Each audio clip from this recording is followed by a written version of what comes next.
Бул жерге не даярдабыз? Бул жерге синаш даярдалган. даярдалды. Бул эски технология, эски ыкма боюнча жасалган яма деп атайбыз. Силосный яма болчу. Синаш дайындалган, ошол жерге дайындалган. Эмне кемчилиги бар же кандай минустары бар десек, бул жердин ылдыйга кирип кеткен да. Азыр көрүп жатканда жанынан кийинки калдыктар, эриген суулар ушинтип баары чыгып берет. Синаштын дагы чыктоид деген эмне, ал чыктоид деген жана эрте свежий кез бойдон чабылып келип, пресстелип дайындалган, консервацияланган тоид чыктоид болуп эсептелинет да. Ошол чыктоиддун бүт согунун баары мисалы равномерно калбай, тегиз калбай, баары бир жерге түшүп кеткен. Анан болсо үстүлөрү кургап кете берет да. Бул жердеги биздин азыркы силосный ямадагы турган ямабыз болсо, бул Европадагыдай бир тегиз жерге бир объемдуу жасалган да. Анан бул яманы Бунуку жакшыраак экен, артыкчыны бунуку жакшыраак, потому что бул тегиз жерде тегиз кеткен, тегиз трамбовкаланган да. Биз муну туура уйларга тоидка бере алабыз. Анан бул яманы салып жатканда малдын башына караш керек, то есть поголовье скота караш керек.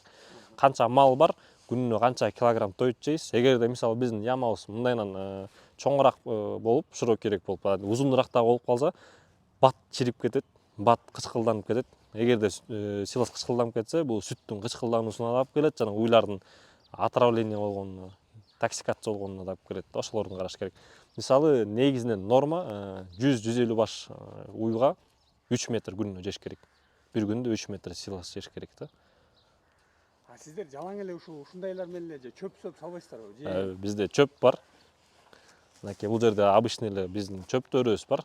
Саманда колдонобуз. Бул биздин турган кызыл техникабыз. Бул карма раздатчик, карма смеситель деп дагы аталат. Бул жерде өзүнүн тигил жерде сиздер көрүп тургандай компьютер бар. Компьютерунда бүт таразасы бар. Канча биринчи киргизебиз. Силос, синаш, чөп, саман, анан комбикорм, то есть кургак жем. Ошолорду киргизип колдонобуз да. Бул компьютерга киргизебиз. Канча жол айланыш керек. Мисалы силос салганда, мисалы 350ден ашык жолун айланыш керек. Силос дагы майдалаш керек. Бул негизинен майдалабайт, бирок аралаштырат. Көп аралашса майдаланат да. Анан мунун үстүнө чөбүн кошобуз, жемин кошобуз. ушул ичинде айланып бүт даяр болот экен, анан тиги уйларга беребиз. Анан да айланып трактор келип салып алып, трактор келип кошот, айландырат. Бул жерде компьютер технологиялар, электрикасын баары кошулат. Компьютер өзү ачылат. Трактор келип кошкондо трактор менен акырын рычагтар менен тартып ачып эле тойтун салып кете берет да. Ошондо баарынан кошулат экен да, жем, чөп, силос. Азыркы биздин рацион боюнча айта кетсек, бул жерде биз 26 килограмм силос, 16 килограмм синаш, 6 килограмм кургак чөп, 4 килограмм саман жана 5,5-6 килограмм комбикорм, то есть кургак жем берчүбүз да.